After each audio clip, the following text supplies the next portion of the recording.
kenapa? Bik Marni langsung berlari ke arahku dan membantuku masuk ke dalam rumah.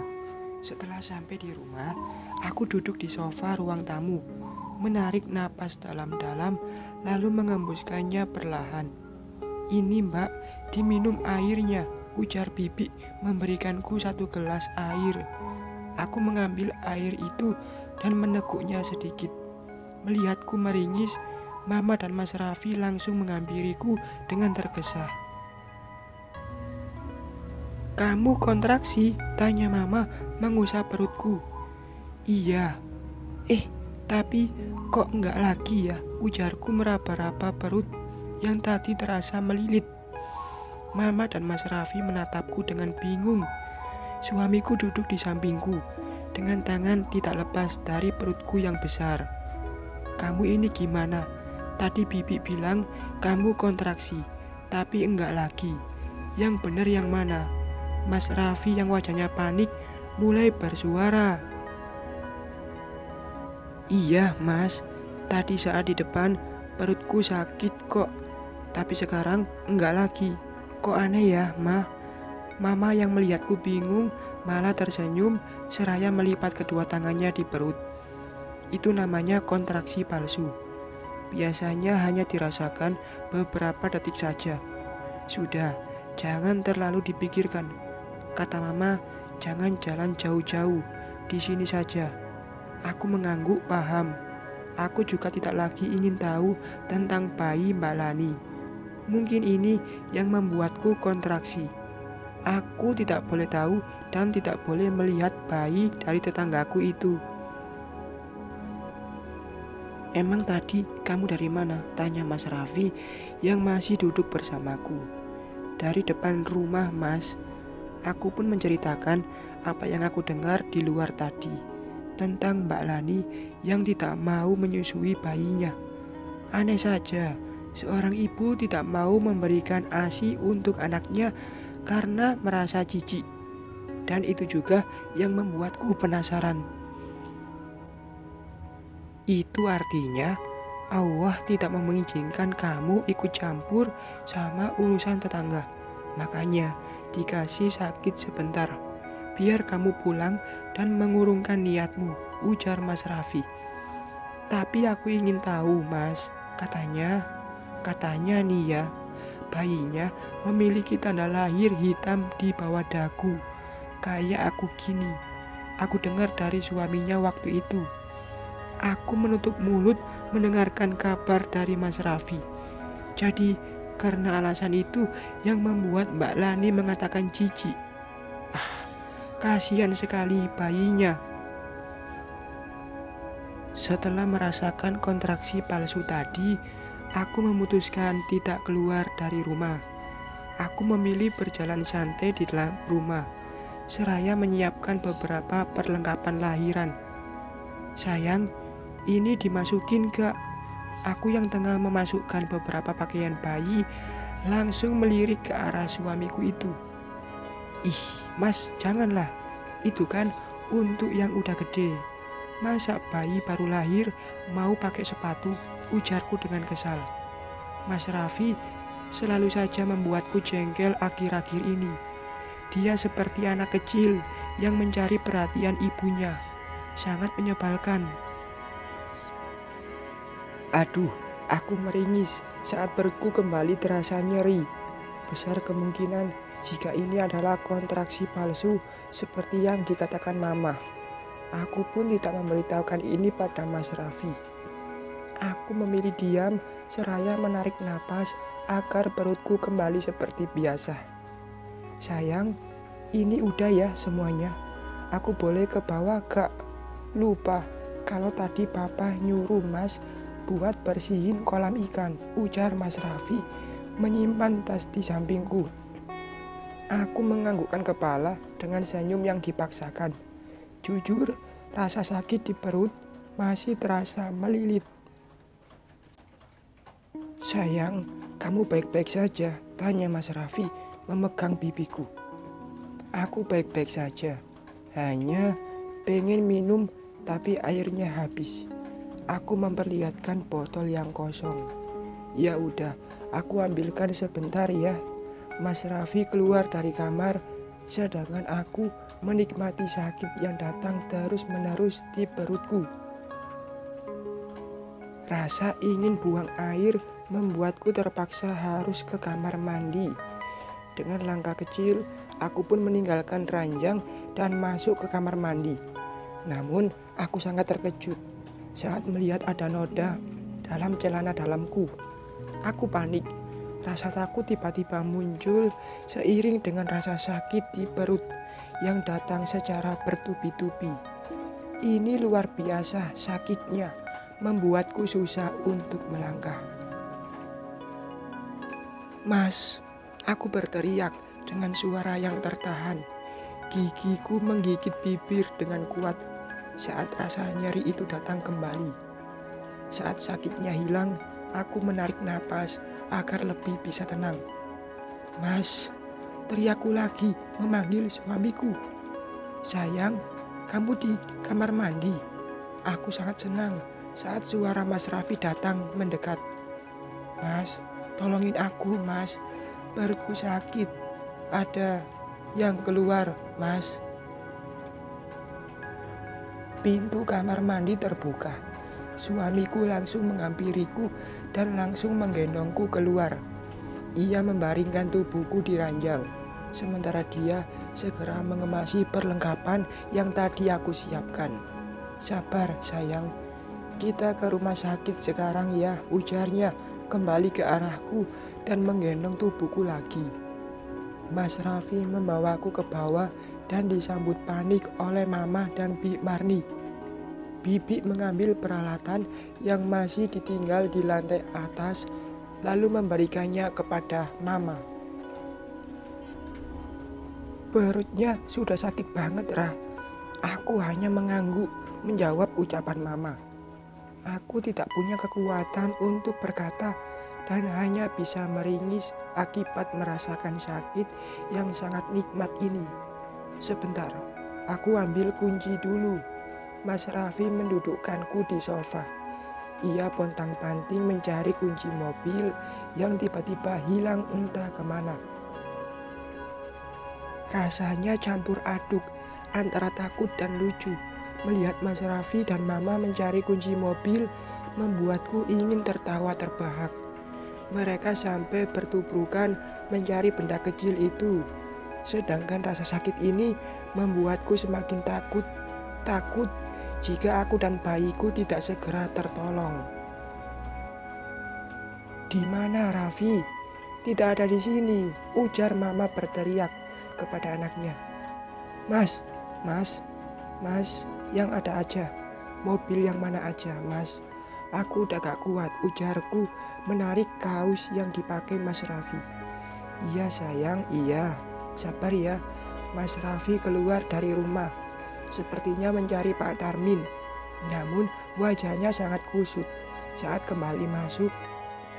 "Ma, Pak Tarmin sama Papa kemana sih? Aku mau pakai mobil kok nggak ada."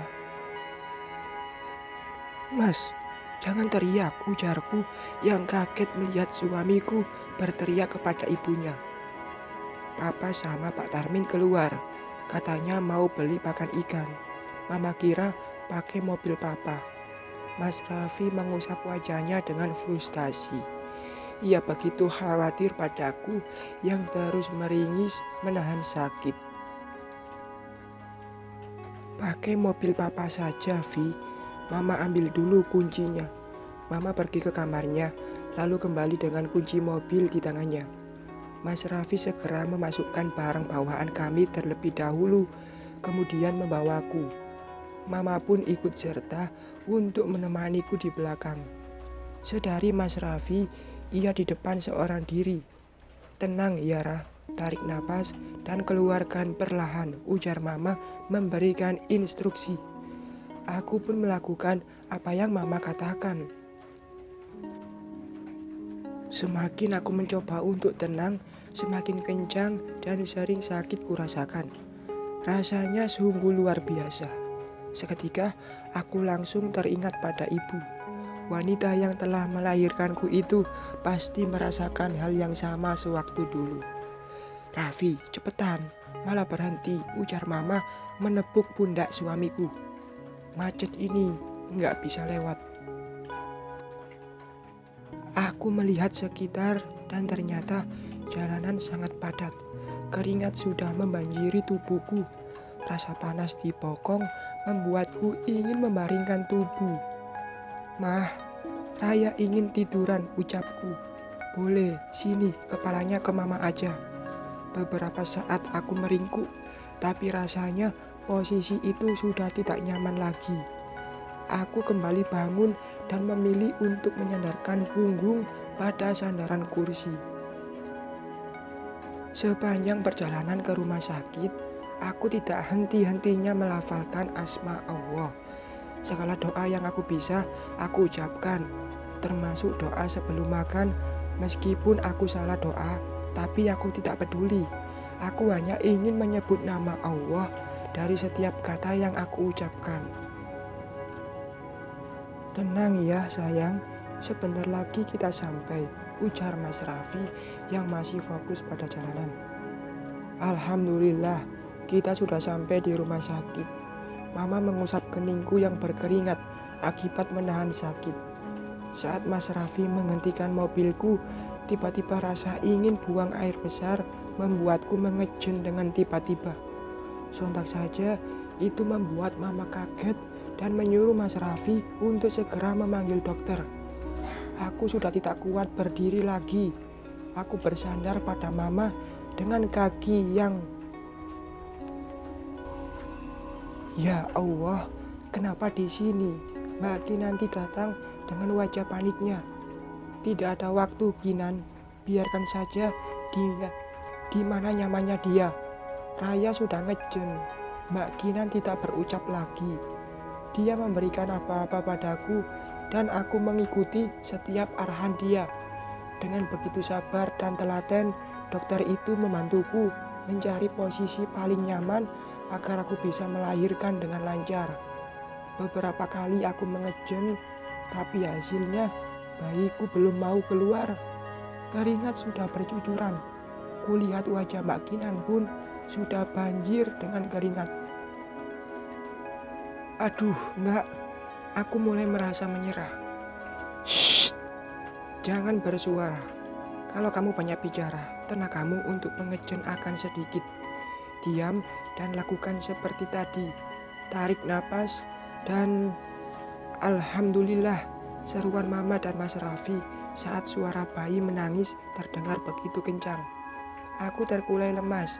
Ada rasa bahagia yang tidak bisa aku jabarkan. Juga rasa haru saat mendengar jari tangis dari bayiku. Sus, bawa bayinya ke dalam. Mbak Kinan menyuruh suster yang sedari tadi ada di dalam mobil ini. Mbak, anakku mau dibawa kemana? Tenang Raya, dia akan dibawa untuk dibersihkan. Sekarang Mbak ngurusin kamu dulu. Masih ada plasenta yang belum keluar. Aku kembali diam, sedikit meringis saat Mbak Kinanti menyuntikkan sesuatu pada pahaku. Tidak berapa lama aku merasakan ada yang keluar dari jalan lahirku. Kemudian Mbak Kinanti mengemasi barang yang dia bawa tadi. Tarik napas dulu, kemudian keluarkan perlahan. Lakukan beberapa kali sebelum kita keluar dari sini. Kamu akan dipindahkan ke ruang perawatan dan akan disatukan dengan putramu. Putra? Cucuku laki-laki, tanya mama yang sedari tadi hanya fokus padaku. Yah, Mama punya cucu laki-laki, ujar Mbak seraya tersenyum. Mama memelukku yang masih bersandar pada tubuhnya. Ia mencium keningku beberapa kali. Aku tahu jika Mama sangat bahagia dengan kabar ini. Mama dan Papa sangat mendambakan cucu laki-laki setelah memiliki 4 cucu perempuan. Mbak, lengket, ucapku, merasakan tidak nyaman dengan yang berceceran di bawahku. Tunggu sebentar, aku sedang membersihkannya sebelum kita pindah ke dalam. Siapa suruh lahiran di mobil? Mobil papa lagi. Mbak Kinan terkekeh. Tangan dokter itu begitu cekatan, mengelap permukaan kulitku yang terkena. Ia juga tidak jijik sama sekali. Justru akulah yang jijik melihat pada kain jari dan beberapa kain yang dibawa Mbak Kinanti tadi. Setelah beberapa saat diam di dalam mobil, akhirnya aku dipindahkan masuk ke dalam rumah sakit menggunakan berangkar. Aku sungguh malu saat tahu jika banyak sekali orang yang menyaksikan momen melahirkan langka ini. Seorang wanita melahirkan bayi di dalam mobil. Lebih parahnya lagi, kami sudah berada di area parkir rumah sakit dan ini pasti akan menjadi berita viral di sini. Apalagi aku yang notabene adalah bagian dari pemilik rumah sakit ini. Kini aku sudah berada satu ruangan bersama putraku. Aku juga sudah berganti pakaian dan membersihkan diri. Sudah rapi dan wangi. Tidak seperti tadi yang berantakan dan bau dengan keringat dan...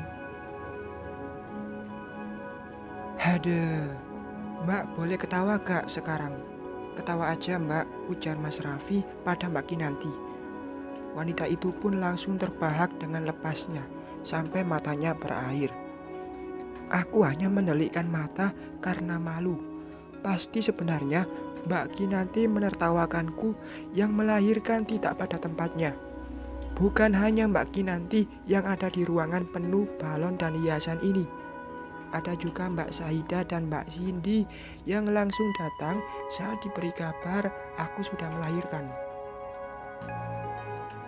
Dia tampan ya, ujar Mas Raffi menunjuk pada box bayi di sebelah ranjangku. Ya, sepertimu. Aku mengusap pipi Mas Raffi dengan lembut. Tidak, dia sepertimu.